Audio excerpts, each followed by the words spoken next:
fuerte luego, ¿verdad? Aunque unos creen que grito, ¿verdad? Pero según yo estoy cantando, no estoy gritando, estoy cantando, ¿verdad? Y en segundo lugar, también estoy contento, hermano, estoy contento porque algunos de ustedes, algunos de los que nos visitan hoy, bueno, no nos vemos tan seguido, normalmente por las actividades o lo que sea, pero me da gusto de que estén aquí con nosotros. A mí me da gusto, ¿sabes por qué? Porque creo yo que este es un tiempo muy importante. La Biblia dice constantemente que debemos aprovechar bien el tiempo porque los tiempos son malos. Y una de las cosas que los seres humanos se dice, ¿verdad? Que los seres humanos es que a veces desperdiciamos mucho el tiempo. Es decir, hacemos cosas que no son provechosas, ¿no? Hacemos cosas que no son convenientes y a veces eso causa, ¿verdad? Que suceda eso, ¿no? No aprovechamos bien el tiempo, ¿no? Así que yo creo que este es un tiempo bien aprovechado, pero sobre todo porque vamos a tratar con la palabra de Dios y yo creo que algunos de ustedes que seguramente ya han escuchado algo de la Biblia, sobre todo el relato del nacimiento del Señor Jesús, ¿verdad? De su ministerio o por qué tuvo que morir en una cruz entre criminales, porque a él lo crucificaron en medio de dos criminales, sin ser el criminal. Pero antes de entrar a este tema, quiero comentarte algo que le dije a Ricardo, a mi sobrino. Les voy a contar un relato pequeño de hace 51 años.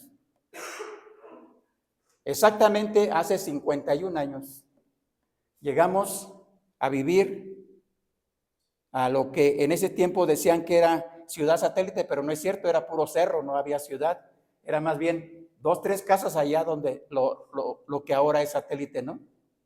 Y recuerdo perfectamente hace 51 años que ya llegaron en esa calle, que era la única calle que se llama Escarcha, de un solo lado, había pocas casas y obviamente pocas familias empezaron a cambiarse.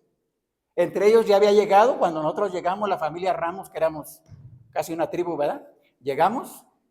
Llegó la familia Olmos, creo que llegaron el mismo día, ¿verdad? Pero el relato es el siguiente. Yo escuché hace 51 años que en Navidad a los niños ricos les trae regalos Santo Claus el 24 de diciembre para amanecer el 25. Y a los niños pobres les trae regalos ¿quién? El 6 de enero. Y yo dije, así será en ese tiempo, ¿no? ¿Y sabes qué? Sí fue así. Porque ya se habían llegado, hay unas familias que eran en apariencia, a mí no me consta, que eran personas que los señores, uno era contador de la industria del hierro, todavía el señor, se apellida Don Silva, la señora no, y a sus hijos de él, el 24, Santo Claus les trajo regalos. Y a los Venegas, que también el señor ya murió, no sé si era el gerente de la Ford o de una agencia aquí que estaba en Constituyentes antes, no sé si él era el gerente, pero creo que tenía un puesto importante. A sus hijos, Santo Claus les trajo regalos, ¿no? ¿Y sabes qué? Creo que así crecimos muchos pensando que la Navidad es Santo Claus, el 24 para el 25, trayendo regalos ¿a quién? A los niños ricos. Ya entendí por qué a la familia Ramos en 24 no nos traían regalos Santo Claus, sino hasta el 6 de enero, ¿verdad? Y sí recuerdo eso ya fue años después, recuerdo que una vez mi mamá, era obviamente estas fechas, mi mamá y mi papá, ya era obviamente 5 en la noche para amanecer el 6, y empezó el alboroto de los regalos, y yo recuerdo que mis hermanos más pequeños, sus regalos, y las más pequeñas, las mujeres, sus muñecas y juguetes, ¿verdad? Y recuerdo que entré al cuarto y mi mamá estaba acostada y mi papá, y mi mamá me dijo, ¿qué te trajeron? Y yo casi empecé a querer llorar. Dije, nada. Y mi mamá me dijo, ¿ya buscaste bien? Y empecé a buscar, ¿verdad? Yo que voy descubriendo, era el balón más bonito, yo creo. Un balón así, recuerdo perfectamente los colores. Un balón de fútbol, obviamente porque me gustaba el fútbol, ¿verdad? Negro, quién sabe si por mi color, ¿verdad? Con parches verdes. Y me salí contento con mi balón, que me duró 5 minutos porque luego lo ponché, ¿verdad? Pero lo que quiero decirte es que en México y en otros países la tradición dice, la tradición, no la Biblia, dice que la Navidad es para que llegue ese personaje que es más famoso. Santo Claus es más famoso que el mismo Señor Jesucristo. Ayer estaba viendo las noticias que hay una, no en México, estaba viendo, y hay un grupo de adultos que trabajan para, como la NASA o algo así, o de centro de como investigación, y ellos están, un grupo de hombres y mujeres, que están, pues le van a decir a la gente dónde va el trineo de Santo Claus, dónde va y a qué país va a ir y a qué país, y ya están invirtiendo, o sea, están ellos, para ese es su trabajo. Y les han hecho creer, nos han hecho creer a más generaciones que la Navidad es Santo Claus, regalos, cena. ¿A quién le gustan los romeritos? El bacalao. ¿A quién le gusta el bacalao? A mí no me gusta el bacalao. ¿Sabes que el bacalao y los romeritos es la cena de Navidad de los ricos? Dicen. Yo dije, con razón, nosotros no nos gusta el bacalao, ¿verdad? A nosotros nos gusta el pozole o... Es más, no nos gusta. Yo recuerdo que en una ocasión nuestra vecina, ella celebraba la Navidad, pero ella hacía un pavo asado, ¿cómo le llaman? Un pavo. Lo rellenan, pero según era especial, la verdad que nos invitaba y no nos gustaba. Pero para ellos sí era la cena especial de Navidad, ¿no? Y sabes, la influencia de la Navidad, de las tradiciones, tienen tanto impacto, hermano y amigos, que por generaciones la gente sigue creyendo que la Navidad es una cena, un arbolito, unos arreglos, ¿no? Comprar ropa nueva. Creen que es la Navidad, ¿no? Eso dice la tradición, parte de la tradición. La realidad es que no es así. Para muchos puede ser que la Navidad sea eso según la tradición. Hay familias que no celebran la Navidad. Hay familias que no tienen para comprar una cena especial. Hay familias que están pasando por guerras, desastres naturales. Hay familias en México que no tienen para comer algo especial ese día, como otros días también, ¿verdad? Considerado un día especial. Y en estos días vi ese terrible acto en México y en otros países, pero especialmente en México, ese terrible acto de gente desaparecida. Miles de personas desaparecen en México, jóvenes, niños, mujeres, y vi que en la televisión un grupo de personas puso como un arbolito de Navidad y en vez de esferas pusieron fotografías de sus hijos, de sus hermanos, de sus tíos, de sus parientes que están desaparecidos. Y dijeron, nosotros no tenemos nada que celebrar. Nosotros queremos encontrar a nuestros seres amados que están desaparecidos. Queremos que las autoridades hagan algo porque ellos están desaparecidos y nosotros los estamos buscando porque queremos saber qué pasó. O están muertos o están en algún lugar y ellos tienen razón de no celebrar la Navidad. Digo, tienen razón porque habrá algo bueno para ellos que celebrar. No lo hay, ¿verdad? Pero esas son parte de las malas noticias que hay en el mundo, incluyendo México. Quiero decirte que de acuerdo a la Biblia, de acuerdo a la palabra de Dios, la primera Navidad, lo menciona el evangelista Mateo, Marcos, pero quiero que, si quieres acompañarme, voy a ir a la palabra de Dios, al Evangelio de San Lucas, porque el evangelista Lucas, que no porque fuera médico, ¿verdad? Sino él es el que da un poco más de detalles acerca de el nacimiento del Señor Jesús, el anuncio del Señor Jesús, porque fue anunciado por un ángel. Un ángel se le presentó, un ángel de Dios se le presentó a María, según el relato bíblico, y le dijo a María, no, has hallado gracia delante de Dios. vas a tener un hijo y ese hijo será llamado Hijo del Altísimo porque será Hijo de Dios. Y María, sorprendida porque era una mujer virgen, joven virgen, sí estaba desposada, es decir, ya la habían dado para que se casara, pero aún no se había consumado el matrimonio. Y María le dice, ¿cómo será eso? Yo no conozco varón. Y entonces el ángel le dice, no, el santo ser que va a nacer de ti, el poder del Altísimo te va a cubrir, por tanto será llamado Hijo de Dios. Y así fue, ¿verdad? Y vemos el relato de Lucas, y Lucas es que nos dice, por ejemplo, lo que te acabo de mencionar, lo menciona en el capítulo 1, versículo 26, dice la palabra de Dios, el sexto mes el ángel Gabriel, enviado por Dios a una ciudad de Galilea llamada Nazaret, a una virgen desposada con un varón que se llamaba José, versículo 27, estoy leyendo, de la casa de David, y el nombre de la virgen era María. Y entrando el ángel donde ella estaba, le dijo, salve muy favorecida, el Señor es contigo, bendita tú entre las mujeres. Mas ella cuando le vio se turbó por las palabras y pensaba qué salutación era esta. Entonces el ángel le dijo, María, no temas, pues has hallado gracia delante de... Eso es algo muy importante en la Biblia. La palabra o el término gracia es muy importante, como muchas cosas en la Biblia, pero hay que ver o saber qué es lo que significa gracia. Gracia significa un favor inmerecido de parte de Dios. Es decir, Dios nos da algo que no merecemos. Eso significa en parte gracia. Algo que no merecemos, ¿no? Algo que proviene de Él. Y sigue diciendo el relato bíblico. Entonces el ángel le dijo, no temas, versículo 31, ahora concebirás en tu vientre y darás a luz un hijo y llamarás su nombre Jesús. El nombre Jesús significa el Salvador del mundo.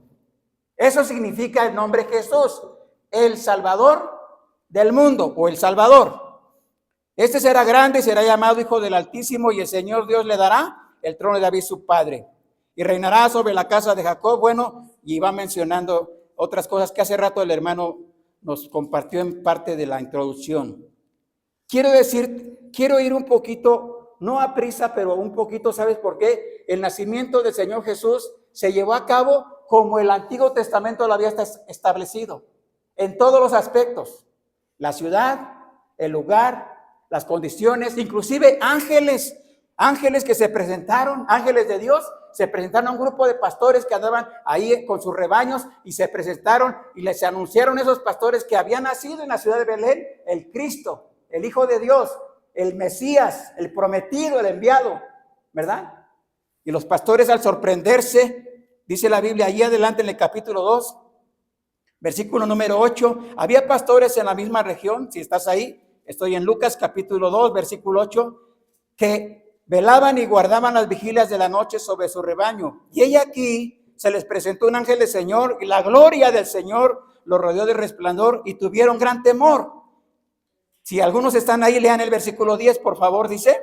Pero el ángel les dijo, no temáis, porque aquí os doy nuevas de gran gozo, que será para todo el pueblo. Pueden leer más juntos, si están más, lean en voz alta, por favor, el 11 también.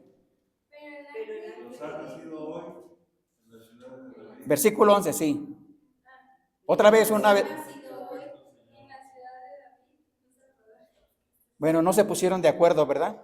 Pero bueno, voy a leer el 12. Dice, esto va a servir de señal o servirá de señal. Hallaréis al niño envuelto en pañales, acostado en pesebre. Y repentinamente, fíjate lo que dice el versículo 13. Y repentinamente apareció con el ángel una ¿qué? Multitud. ¿De qué? ¿Cómo dice ahí? ¿Y qué estaban haciendo?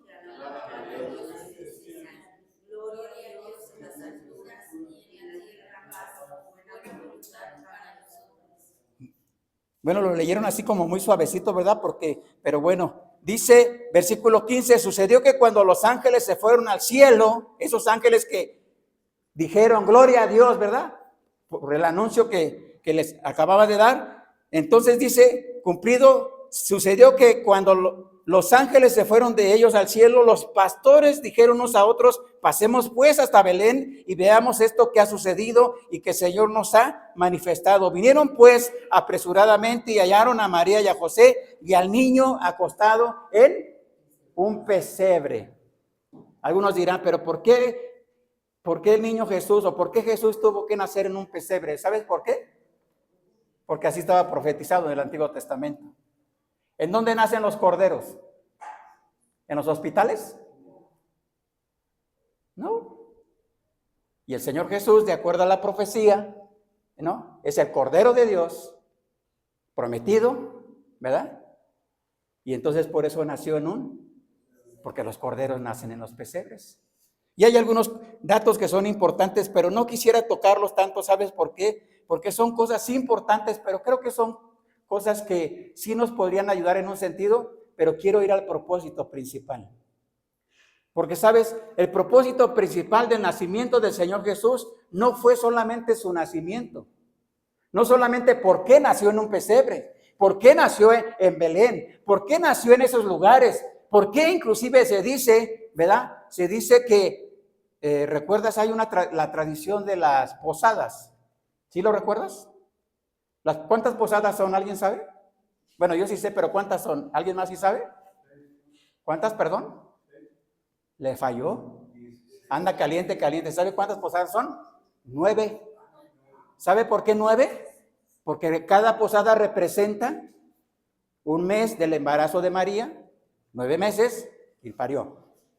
¿No sabías eso? Entonces, te iba a decir, entonces no iba a decir algo, pero no quiero ofender a nadie. A veces, ¿sabes? A veces recibimos información y damos por hecho que así es, y es importante que investiguemos, ¿no? Así que, bueno, no los estoy regañando, pero las posadas, dice la tradición de las posadas que María y José iban ya con el niño Jesús, ¿no? ¿A pedir qué? Posada, que les permitieran entrar o estar en ese lugar. Eso dice la tradición, eso no dice la Biblia. La Biblia cuando dice, no se halló lugar para ellos, ¿sabes qué significa? Sí había lugares para quedarse. Había una fiesta muy importante que el pueblo judío celebraba en esas fechas. Gente que no vivía ahí en Jerusalén, en esos lugares, venía de lejos como extranjeros y aprovechaban los que tenían cuartos o rentaban cuartos o rentaban lugares, ¿verdad? Para los extranjeros o los que venían a esa fiesta importante, aprovechaban y ¿qué hacían? Subían el costo de las viviendas y cuando dice la Biblia, no se halló lugar para ellos, significa si había lugar, lo que ellos no podían era pagar un lugar para estar ahí, pero lugar sí había. Lo que no tenían ellos eran recursos porque eran humildes. José y María eran humildes. No podían pagar una habitación para estar, pero eso dice la tradición, la Biblia dice lo contrario. Algo que nos lo explica por qué. Y esos datos son importantes, pero ¿sabes? A veces le damos más valor a las cosas de la tradición que lo que la Biblia dice. La tradición pone un arbolito al lado de Jesús, del niño Jesús, en el pesebre, ¿verdad? Un arbolito, algunos. Y en la punta del arbolito, ¿qué ponen normalmente? ¿Sabes por qué una estrella? ¿No sabes por qué? La estrella de Belén. Aquí dice que una estrella le dijo y guió a los pastores para llevarlos a donde estaba el niño.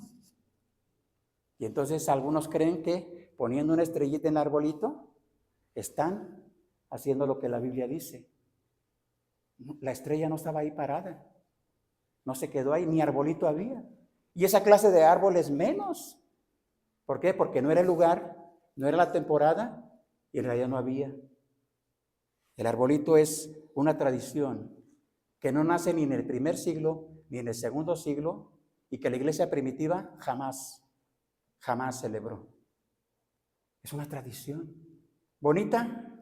Pues para algunos sí, porque te alegra el corazón ver un árbol bien arreglado. ¿Sí te alegra el corazón? ¿Te da gusto? Sí le da gusto a las personas, ¿a poco no? Sí les da gusto. a las personas, pero eso es la tradición.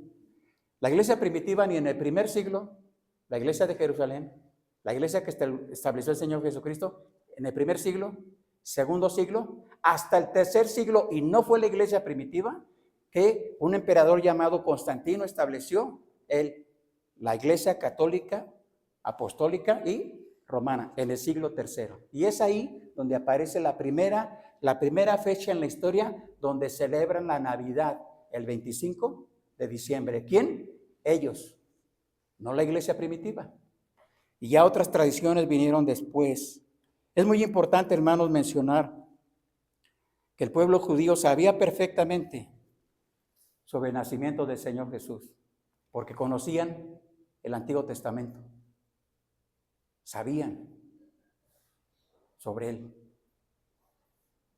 Todos, no todos, porque dice la misma Biblia. Lucas nos da, el evangelista Lucas nos da nada más algunos detalles de su nacimiento. Inclusive menciona que llega a donde está el niño Jesús con María y con José, y llegan unos magos del oriente, no reyes, magos del oriente. La Biblia no dice que eran reyes, eran magos. Es más, ni la Biblia dice que eran 3, pudieron haber sido 4, 5, 10 o 20. Eran magos del oriente y le regalan presentes al niño Jesús: oro, mirra, incienso. 3 cosas importantes porque tienen un significado cada uno de estos regalos. Le dan los regalos y después ellos se retiran. Y se retiran por otra ruta, no por la ruta normal o que habían llegado. ¿Sabes por qué? Porque el rey que reinaba en ese momento les dijo: vienen a ver un rey, que ha nacido un rey, bueno, vayan y cuando lo encuentren me dicen para yo ir a adorarlo. No quería adorarlo ese rey, a Jesús como rey, no. Y los reyes, esos magos reciben un mensaje de Dios, un ángel les habla y les dice que no regresen por el mismo camino y toman otra ruta y se van.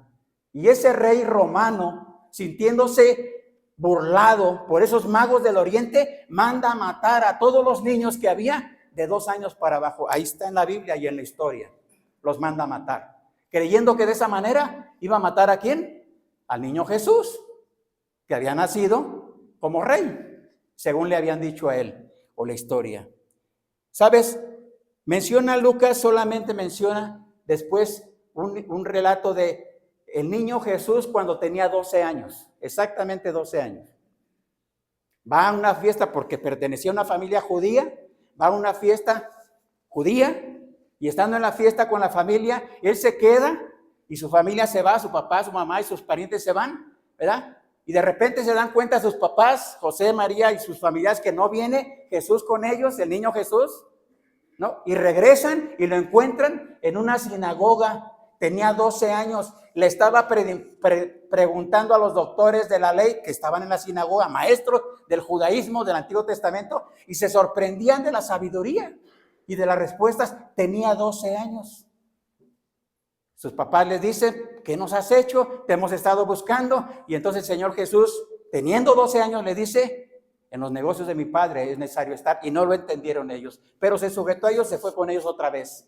Y después dice, Lucas nos dice que de 12 años brinca hasta 30 años, es decir, 18 años después, menciona Lucas, el evangelista Lucas menciona el principio del ministerio del Señor Jesús. Mira lo que dice la Biblia ahí. Hay otros eventos que son importantes, pero quisiera ir un poquito más adelante. Capítulo 3, Evangelio de Lucas, dice versículo 23, Jesús mismo al comenzar su ministerio era como de 30 años, según se creía, hijo de José, hijo de Elí. Versículo 22, y descendió el Espíritu Santo sobre él en forma corporal como paloma, y vino una voz del cielo que decía: tú eres mi hijo amado, en ti tengo complacencia. 30 años de edad. Y aquí es donde quisiera detenerme un poquito más. ¿Sabes por qué? Porque aquí está el propósito, el verdadero propósito, de acuerdo a la palabra de Dios, de por qué el Señor Jesús nació, ¿no? Y llegó a esta edad y tuvo que morir en una cruz entre criminales, no siendo él un criminal, aunque así estaba profetizado de acuerdo a la palabra de Dios que sucedería. Comenzó pues a la edad de 30 años y dice, no solamente el evangelista Lucas, también lo menciona Mateo, también lo menciona Marcos y una parte la menciona Juan. En los 4 evangelios se mencionan partes diferentes de su ministerio. Su ministerio duró 3 años aproximadamente. Durante ese ministerio la Biblia dice que al principio llamó a 12 hombres, pero antes de llamar a esos 2 hombres, la Biblia dice, da un dato muy importante, que el Señor Jesús pasó toda una noche orando al Padre Celestial. Toda una noche pasó orando y a la siguiente día en la mañana entonces salió en busca de esos hombres que los empezó a llamar para que fueran sus discípulos. Y bueno, la Biblia nos dice que algunos eran pescadores, ¿verdad? Otros tenían otro oficio y reclutó a 12 varones, 12 hombres de diferentes oficios y seguramente con diferente educación, preparación, porque entre ellos había gente sencilla, humilde, como los pescadores, que normalmente los pescadores eran de una condición humilde, sencilla, ¿no? Mateo no. Mateo era un publicano, trabajaba para el gobierno romano y en nuestro tiempo sería como alguien que trabajara en Hacienda, ¿no? O sea, tenía un puesto importante. Bueno, eso nos dice la Biblia. 3 años dura su ministerio, pero les anuncia a sus discípulos que a él lo iban a aprender los sacerdotes, las autoridades de ese tiempo, y lo iban a llevar a morir en la cruz del Calvario. Pero déjame decirte que eso, la Biblia dice, el apóstol Pedro, guiado por Dios, siendo un anciano, escribiendo las últimas 2 cartas que escribe en el Nuevo Testamento, el apóstol Pedro declara lo siguiente acerca de Jesús: el Cordero de Dios, que fue muerto o inmolado desde antes de la fundación del mundo. ¿Qué quiere decir eso? Que Dios ya tenía preparado. Dios ya tenía preparado. En Génesis, que es el libro de los principios, en el capítulo 3, que es cuando nos narra, donde cae Adán y Eva, caen en desobediencia contra Dios y son expulsados del Edén, ¿verdad? Y viene con consecuencias la culpa del pecado y muchas otras cosas. Dios le da una promesa a ellos, a Adán y Eva, los primeros seres humanos, les da la promesa de un redentor, de alguien que los va a redimir. Y a eso se estaba refiriendo Dios, a su Hijo Jesús, porque Él es el Redentor. Él es quien a través de su obra y su sacrificio en la cruz de Calvario redime no solo al pueblo judío, sino a toda la humanidad. ¿Sabes? La Biblia dice que cuando Jesús estaba pendiendo en la cruz del Calvario, golpeado, dañado por todo lo que le hicieron, la Biblia dice que ahí en la cruz del Calvario el Señor Jesús pagó por los pecados de toda la humanidad. Toda la humanidad. Hace más de 2000 años, pero de acuerdo a lo que el apóstol Pedro narra, desde antes de la fundación del mundo, Dios ya tenía preparado a su Hijo Jesús para redimir, rescatar. Redimir significa comprar por precio. Comprar, en este caso, se aplica cuando en aquellos tiempos había esclavos. Los esclavos, las personas, podían comprar personas con dinero. Pagar una cierta cantidad de dinero y entonces comprar a una persona o varias personas o familias completas. Viene de ahí la palabra redimir, que significa comprar por precio. Y sabes, el precio que Jesús pagó en la cruz de Calvario, con su sangre, su muerte, es un precio muy alto. ¿Sabes por qué? Porque Él, Jesús, vivió una vida perfecta. Nunca engañó. Nunca mintió. Cumplió toda la ley de Dios.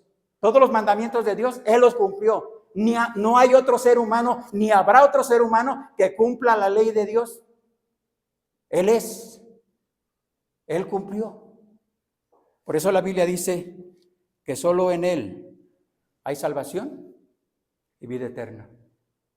El propósito de la Navidad no es los regalos, las fiestas, no es las cosas materiales. ¿Sabes? Yo recuerdo que mi papá, hace más de 20 años, mi papá partió con el Señor. Pero recuerdo que varios años mi papá y mi mamá en su casa nos reunían. Nos invitaba mi papá y mi mamá. Nos invitaban para que nos reuniéramos no el 24, sino el 31 en Año Nuevo. Y recuerdo perfectamente que mi padre, mi papá, estando nosotros ahí sus hijos con nuestros nietos, con algunos, mi papá nos predicaba la palabra de Dios. Mi mamá hacía una cena rica, ¿verdad, mamá? O le ayudaban mis hermanas y nos acabábamos todo, ¿verdad? Pero recuerdo que mi papá lo hizo por años. Para recibir el Año Nuevo, recibíamos el año, ¿sabes cómo? Orando, mi papá orando por sus hijos. Y eso no se me olvida, ni se me va a olvidar, porque mi papá hizo lo correcto. No era la mejor persona porque Dios lo sacó de muchas cosas que él vivió antes, ¿verdad? Inclusive mi papá, aunque él no se consideraba un alcohólico, pero muchos años tomó. Y gastó mucho dinero, ¿verdad? Porque estaba sin Cristo. Pero cuando Cristo lo rescató, se cumplió lo que dice la Biblia para cualquier persona. Dice la palabra de Dios en 2 carta a los Corintios 5:17, de modo que si alguno cree en Cristo o ha creído en Cristo, es una nueva criatura. Las cosas viejas pasaron, he aquí todas son hechas nuevas. La regeneración es el acto de Dios, el milagro de Dios cuando una persona, cualquier persona reconocemos que somos pecadores, que merecemos el castigo, que merecemos la muerte, que estamos separados de Dios porque nuestro pecado nos separa de Dios y la necesidad de un Salvador, alguien que nos salve, alguien que nos rescate. Y entonces invocamos el nombre de Jesús porque la Biblia dice en Romanos que todo aquel que invocar el nombre de Jesús será salvo. No sé cuántos hay aquí, porque yo no lo sé, pero hace más de 35 años yo invoqué el nombre de Jesús. ¿Y sabes qué? Es verdad. Jesús transforma las vidas. El Señor Jesús transforma las vidas. Una verdadera transformación. No aquel acto que a veces equivocadamente algunos creen. Es que estoy luchando por cambiar. No. Ese no es arrepentimiento, de acuerdo a la Biblia. Es que estoy luchando por portarme mejor. A eso no se refiere la Biblia. Se refiere la Biblia de acercarnos a Dios y decirle a Dios, soy pecador y yo no puedo solo, pero tú lo puedes hacer. Tú puedes transformar mi vida, porque tú tienes poder para hacerlo.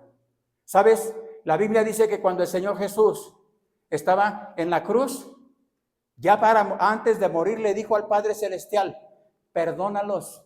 ¿Por qué? Porque no saben lo que hacen. ¿Sabes? Tú y yo no vivíamos en ese tiempo, obviamente. Pero ¿sabes? El Señor Jesús estaba ahí muriendo por ti y por mí. Y por los que nacerán después. Y la buena noticia es, ¿sabes qué? Que nuestros pecados ya están perdonados. Ya está pagada la deuda. Lo que ahora tenemos que hacer es solamente reconocer que somos pecadores y recibir el regalo de la vida eterna. Porque Romanos capítulo 6 dice, ¿no?, que la paga del pecado es la muerte, mas el regalo de Dios es vida eterna en Cristo Jesús, Señor nuestro. Y en Efesios capítulo 2, una carta del Nuevo Testamento, dice, por gracia sois salvos, por medio de la fe en Jesús. Y esto no de vosotros, pues es un regalo de Dios, no por obras para que nadie se gloríe. La salvación que Dios ofrece es una salvación gratuita para nosotros, pero para Él no.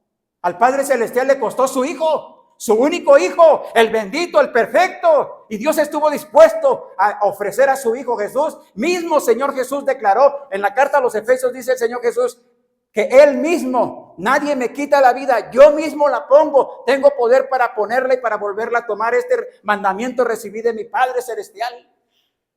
Y en otra porción bíblica el Señor Jesús dice, no, el buen pastor su vida da por las ovejas.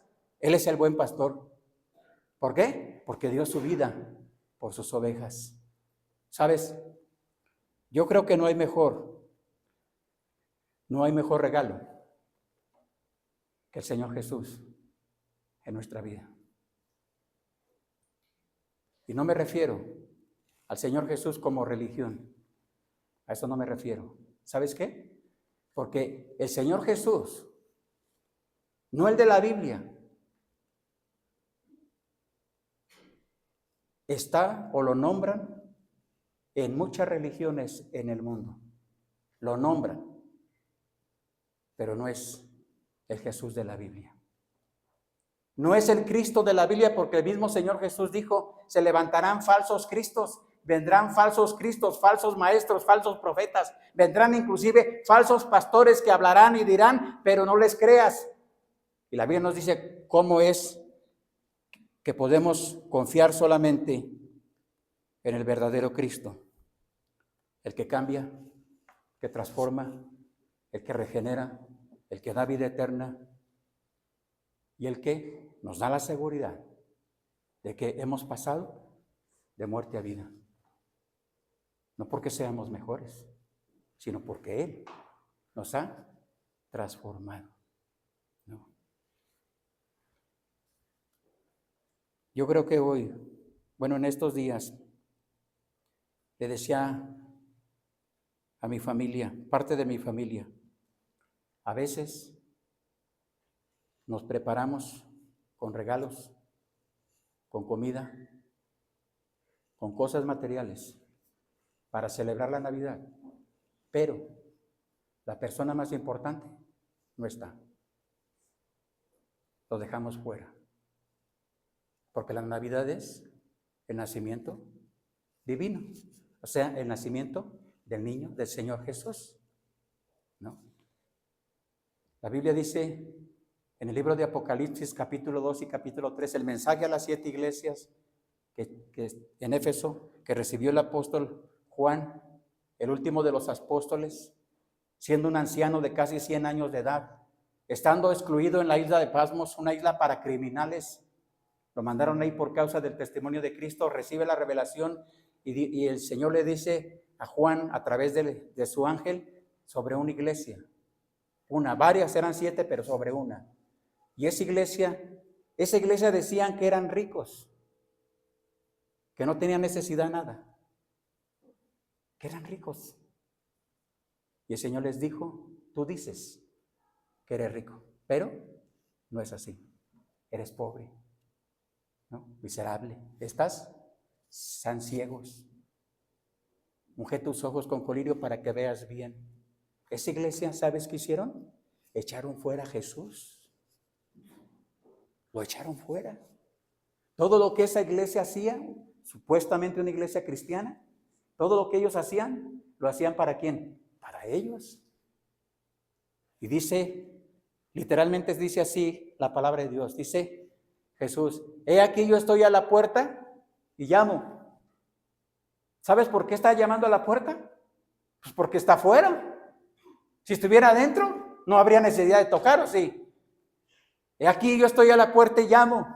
Si alguno oye mi voz y abre la puerta, entraré a él, cenaré con él y él conmigo. Le está hablando a una iglesia que lo echaron fuera. Y te pregunto, tú y yo no somos una iglesia, pero tú y yo, la Biblia dice que sí tenemos un corazón.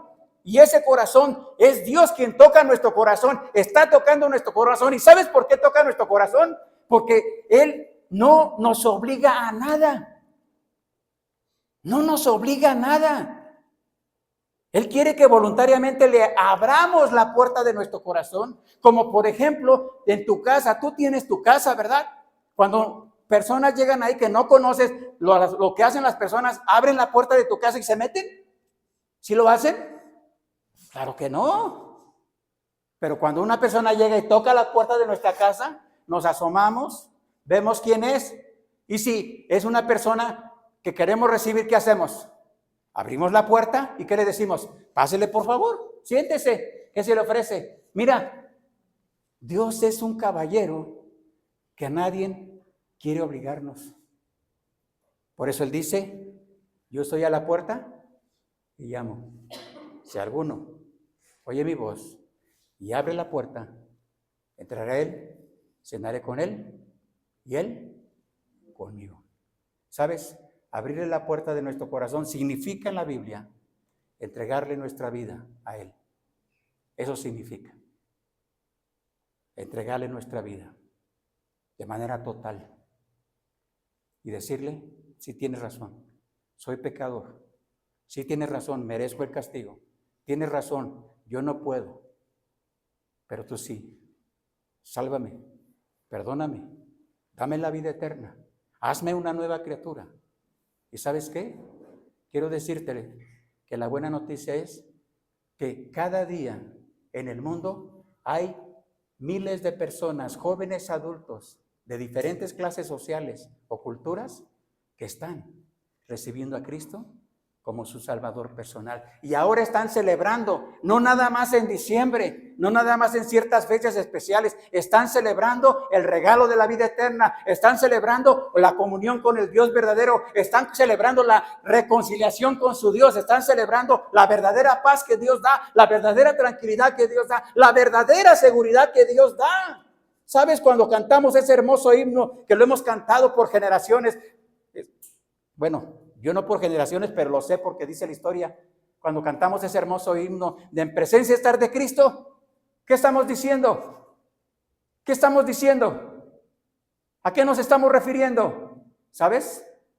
Yo no sé si tú, no que te lo sepas, porque no se trata de que te lo sepas. Cuando las personas, todos, porque todos tenemos que morir algún día físicamente, cuando las personas, ¿sabes? Muchas personas saben que van a morir, no saben cuándo, pero no saben dónde pasarán la eternidad. Hay personas que nos han dicho, pues ya me las arreglaré yo. Si existe Dios, ya me las voy a arreglar con Él. Allá ya lo veré cuando esté allá. Bueno, si quieres esperarte, hazlo. Esa es tu responsabilidad, no mi responsabilidad. No. El nacimiento fue importante, pero el verdadero propósito fue ir a la cruz del Calvario, morir por los pecadores, derramar su sangre, la única que nos limpia de todo pecado. Primera de Juan, capítulo 1 dice, y la sangre de su Hijo Jesucristo nos limpia de todo pecado. Y cuando Juan el Bautista, guiado por Dios, porque fue lleno del Espíritu Santo desde el vientre de su madre, vio al Señor Jesús, declaró: Juan, he aquí el Cordero de Dios que quita el pecado del mundo, no que cubre por un tiempo, no, que quita el pecado del mundo, declaró Juan, y entonces le bautizó para que el Señor iniciara su ministerio público. Ese es el propósito, de acuerdo a la Biblia. Jesús en la cruz del Calvario, muriendo por la humanidad, por los pecados, para ser, de acuerdo a la Biblia, también ser sepultado, su cuerpo, y estar allí en el sepulcro 3 días, como él mismo lo declaró, cumpliéndose la profecía de Jonás. Jonás en el Antiguo Testamento, ese hombre que Dios usó esa profecía para recordar y decir la promesa de que él, el Señor Jesús, se iba a levantar de entre los muertos, como sucedió al tercer día. Se levantó. Y por eso Jesús dice San Juan capítulo 11, versículo 25, dice la palabra de Dios, dice, mismo Jesús está hablando y dice Jesús: yo soy la resurrección y la vida. El que cree en mí, aunque esté muerto, vivirá. Y todo aquel que vive y cree en mí no morirá eternamente. Se refiere a la vida eterna, obviamente. Todo aquel que vive y cree en mí no morirá eternamente. Promesas de Jesús, ¿para quién? Para todos. ¿No? Dice el Evangelio de Juan capítulo 1, versículo 11 y 12. El versículo 11 dice: a lo suyo vino, se refiere al pueblo judío, a lo suyo vino y los suyos no le recibieron. Muchos judíos siguen esperando al Cristo, al Mesías, muchos judíos. Pero dice el versículo 12: mas a todos los que le recibieron, les dio la potestad o el derecho de ser hijos de Dios. ¿A quién? ¿Quién le recibió? ¿Quién le recibió? Se necesita recibir. ¿Sabes? Por eso Jesús es el regalo de Dios. Un regalo le cuesta a una persona, ¿no? Tiene que pagar un costo a una persona. Pero cuando lo entregas, porque es regalo, a la otra persona, ¿qué le cuesta? ¿Qué le cuesta? Nada, nada más. O lo recibes y ya es tuyo, porque no lo compraste, pero te lo regalaron. No te costó nada, pero te lo regalaron. O la otra es, lo rechazas. ¿Sabes?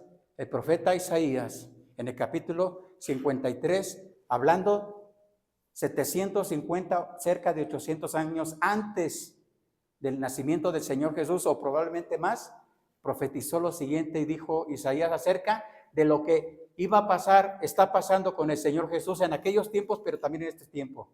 Y dice el profeta Isaías acerca de Jesús: desechado, despreciado, varón de dolores, le tuvimos en poco, fue menospreciado. Hoy día sigue siendo lo mismo, sigue siendo menospreciado el regalo de Dios, sigue siendo menospreciado el Señor Jesús, sigue siendo menospreciado el Evangelio de Jesucristo, sigue siendo menospreciado. ¿Por quién? ¿Por quién? ¿Sabes por quién? Por miles de personas en el mundo. Para que se cumpla la profecía del profeta Isaías: despreciado, desechado, varón de dolores. No todos. Yo sé que esto, tal vez, para mi familia, hablo de mi familia en la carne, para mi familia a lo mejor, para ellos les cueste más trabajo cuando yo les he compartido el Evangelio, tal vez, no lo sé, pero creo que a pesar de que mi familia o algunos de mi familia no quieran la salvación de Dios, no quieran el regalo de Dios, no quieran creer lo que la Biblia dice de Él, de Jesús, ¿no? Y sin Jesús, la Biblia dice, sin Jesús hay condenación eterna. Porque Jesús mismo lo declaró, ¿no?